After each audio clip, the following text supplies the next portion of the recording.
Good evening and thanks for joining us. City police are searching for a suspect following an early morning robbery in the city's East End. Police say a man with a weapon demanded cash from a cab driver just after 5:30 this morning. The suspect made away with an undisclosed amount of money. He's described as a native Canadian in his mid-20s, 6 feet tall with a thin build.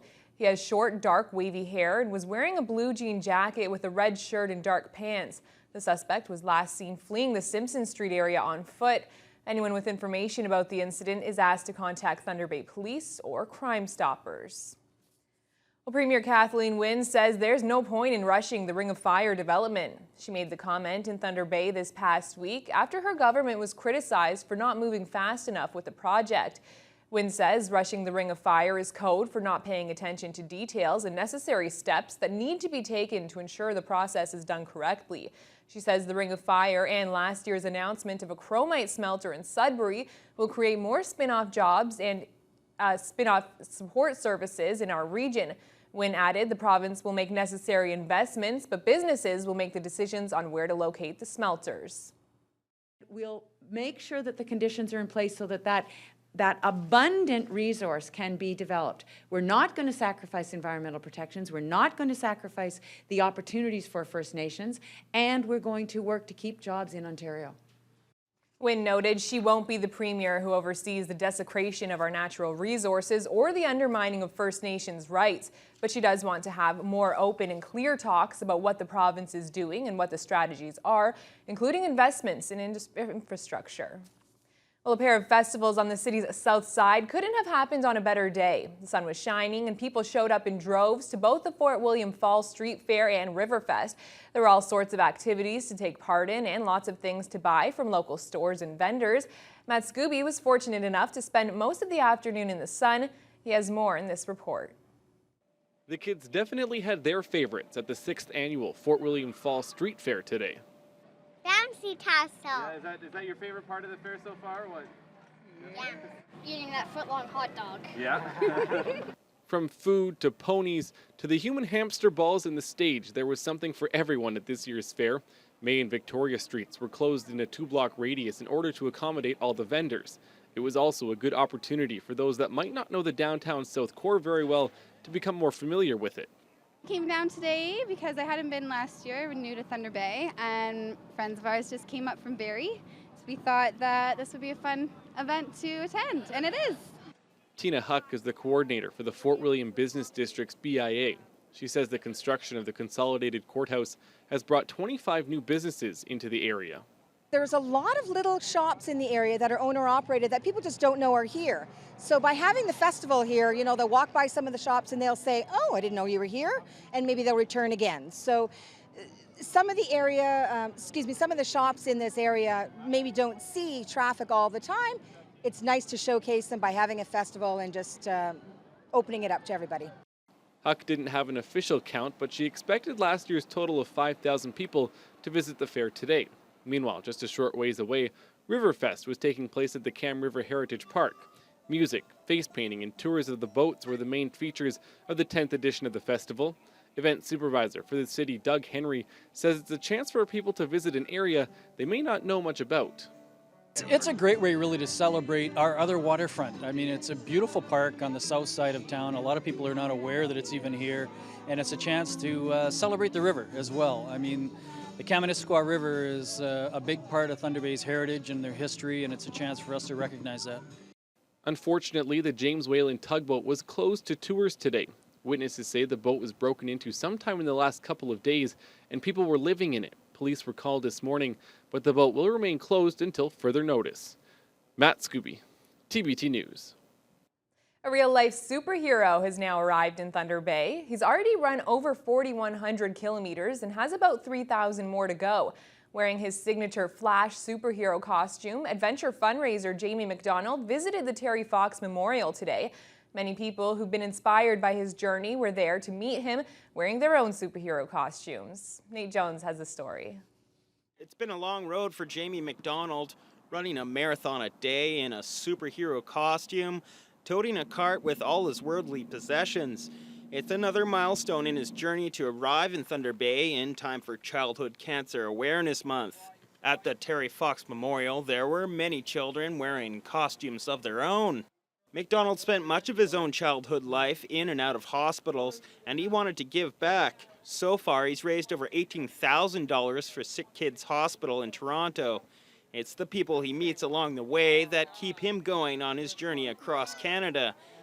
Somebody came out to give me a lizard handmade from her son from Sick Kids.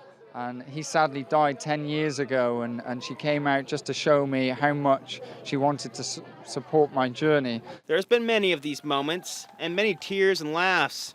There were several kids to greet him at the memorial who had their own survival stories to tell. Sarah Curtis's son, Jacob, was treated at Sick Kids with a brain tumor. I just think it's absolutely incredible what Jamie's doing for sick kids, and his experiences have been really inspirational. Along the way, McDonald has been thinking about those who have done this journey before him, drawing strength from the memory of a similar journey not too long ago. There are 3,000 kilometers left to go till he hits Vancouver, but for him, it's time to take a breath in Thunder Bay. Jamie will be pausing in Thunder Bay before he starts the next leg of his journey. He'll be at the CLE Market next Saturday, raising funds and awareness. Run, Jamie, run.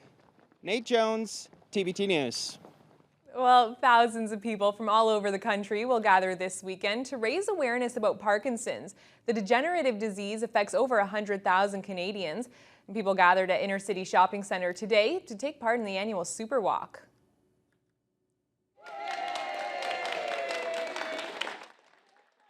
Walkers young and old were on hand for this year's fundraiser. The local event has been going on for over a decade, while the National Super Walk has been happening for over 20 years. The walk helps fund research, support, education, and advocacy, and it's the only national fundraiser for the Parkinsons Society of Canada. Anna Toronto is in her third year as coordinator of the local Super Walk. Her dad was diagnosed in his early 40s, but today was a special day for her. Remained extremely active in the community. He was very athletic up until about 5 years ago. He passed away 3 weeks ago in Ottawa. So my mom is here today, and she's able to be here. She is his primary caregiver, which also is why I'm doing this walk. I think a lot of people don't necessarily think about the people behind the scenes, like the caregivers that are supporting the people with Parkinson's, and I really want to be a voice for them too. It's very close to my heart. This year's event raised over $10,000. A spaghetti supper will also be hosted at the Italian Hall tomorrow night to support the local Parkinson's Society. Organizers expect to beat last year's combined fundraising total of $12,500. Well, the town of Fort Frances still hopes to get its hands on the former Ontario Travel Information Centre. The province shut down the operation in spring of 2012 as a cost-cutting measure, but the town and others in the area see it as strategic for tourism. Fort Frances has assumed most of the services that were previously provided by the province, but hired students have been working out of a tent near the border crossing rather than in a building.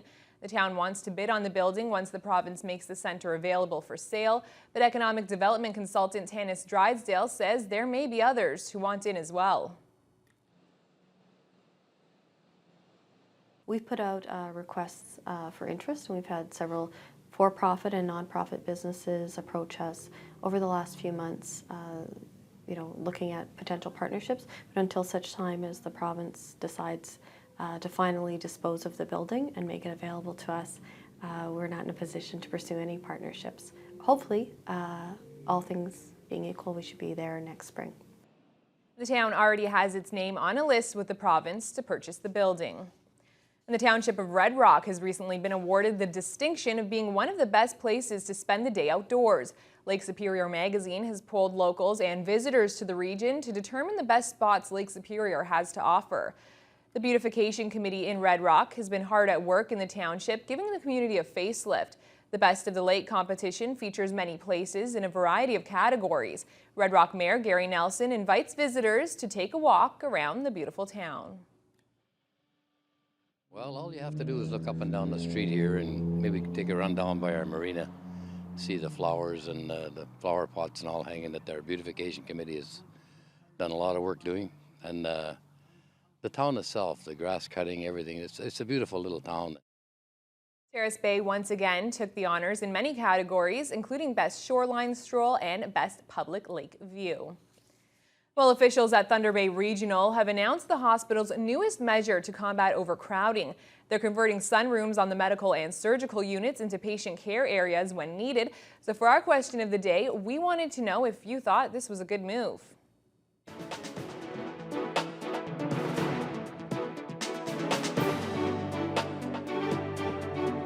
It's ridiculous. I think it's disgusting. Yeah. How can a patient recuperate Yeah. in a sunroom with all the action going on around them, with no toilets, no anything else available to them? That's awful. That's what happens when they take two hospitals and make one. They've got no room. Ideally, the solution is more space, but I mean, given the two, it's probably better to have a sunroom so you're out of the way of traffic and there's not a lot of people going back and forth around you while you're trying to heal. That's a good idea, but we've always needed a bigger hospital. We went from 3 hospitals to 1 hospital. That doesn't make any sense with an aging population. They're just jam-packing the hospitals full of people, too many people. They're in gridlock a lot. Well, I don't feel great about that. And what are they going to do? They need more rooms there, I guess. Well, I noticed they're building more office space near the hospital. Perhaps they should look at expanding patient areas as well. You know, I'm actually an employee of Thunder Bay Regional, so I can't really say.